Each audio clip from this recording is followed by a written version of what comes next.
না রে আমার ঠিক জানা নেই আমার পাগল মনে হয়। এটা রেখে দাও পাপ্পা।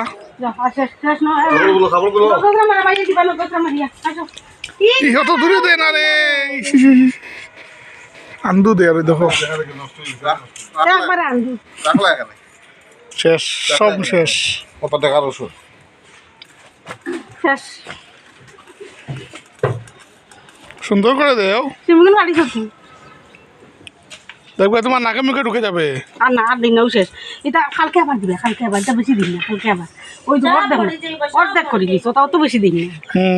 বুঝো না কিচ্ছু তুমি। তো হাত দো, হাত দো, হাত দেও।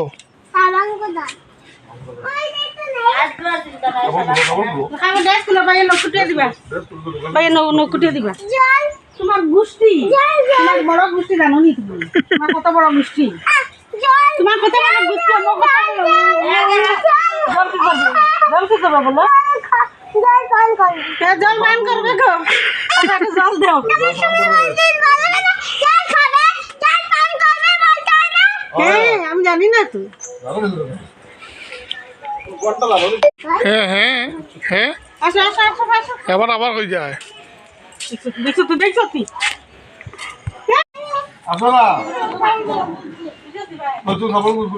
গতকাল কেন্দ্রীয় অর্থমন্ত্রী নির্মলা সীতারমন 7টা নতুন হাই স্পিড রেল করিডোরের কথা বলেছেন।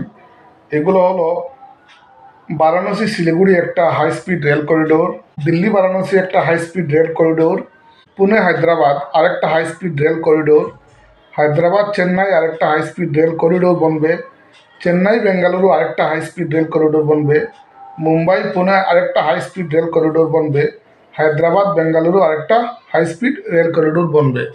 এই যে 7টা হাই স্পিড রেল করিডোর, এটা কিন্তু সত্যি ভারতীয় অর্থব্যবস্থাকে বুম করবে, ভারতকে অনেকটা এগিয়ে নিয়ে যাবে। যত স্পিডে আমরা এক জায়গা থেকে আরেক জায়গায় পৌঁছতে পারবো, ততই কিন্তু উন্নতি এবং প্রগতিটা একটু ভালো হবে। এবার আরেকটা জিনিস, নতুন একটা জিনিস দেখলাম আমি, this startups are worth more than most countries.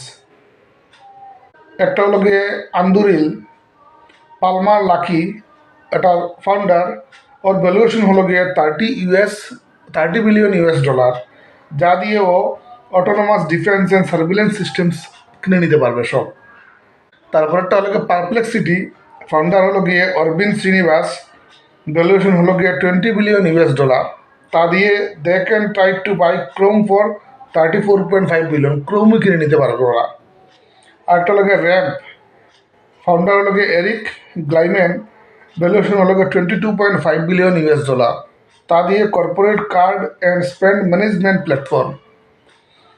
এরপরটা হলো গিয়ে এয়ার ওয়ালেক্স, ফাউন্ডার হলো গিয়ে জ্যাকজাং, ভ্যালুয়েশন হলো গিয়ে $8 বিলিয়ন, তা দিয়ে global cross border payment infrastructure totally কিনে নিতে পারবে ও।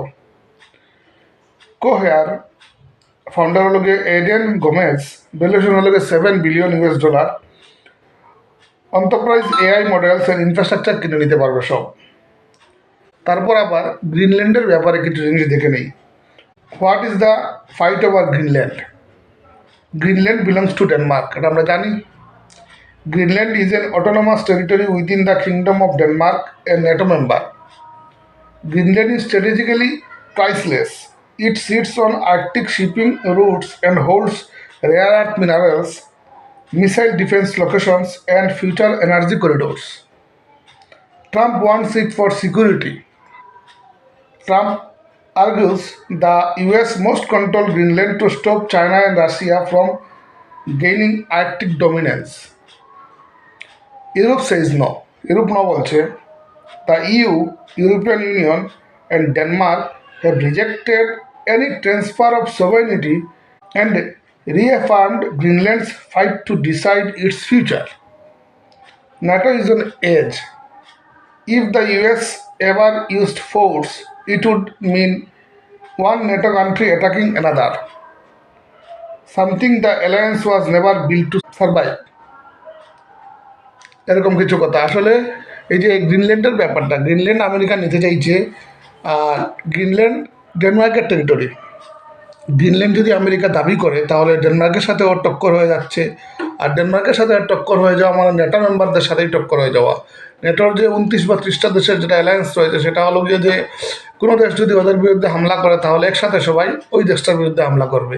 এবার এক নেটো দেশ যদি আরেক নেটো দেশ উপর হামলা করে তাহলে কী হবে, কী করা যাবে?